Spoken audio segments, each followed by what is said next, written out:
ও একটু আগে তো বেশ ভালোই বৃষ্টি হচ্ছিল। বলো তো আকাশ থেকে বৃষ্টি পড়লে তোমাদের কেমন লাগে? ইস কি মজা! যদি স্কুল ছুটি থাকতো তাহলে আজ আসতে হতো না। ইস কি ঠান্ডা! যদি একটা গরম কম্বল থাকতো। ইস এখন যদি গরম খিচুড়ি আর ডিম ভাজা থাকতো, আহা কি মজা। আচ্ছা বেশ, খিচুড়ির কথা শুনে মনে হচ্ছে তোমাদের ভালোই ক্ষুধা লেগেছে। কিন্তু বৃষ্টি মানেই তো খালি খিচুড়ি আর ছুটি নয়। তাহলে বলো তো বৃষ্টির দিনে তোমাদের সব থেকে প্রিয় কাজ কি?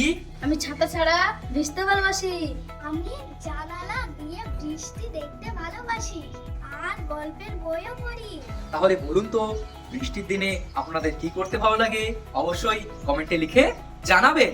এমন মজাদার ভিডিও পেতে আমাদের এই চ্যানেলটি সাবস্ক্রাইব করুন এবং লাইক, কমেন্ট ও শেয়ার করুন। সবাই ভালো থাকবেন, সুস্থ থাকবেন। দেখা হচ্ছে পরবর্তী ভিডিওতে। ধন্যবাদ।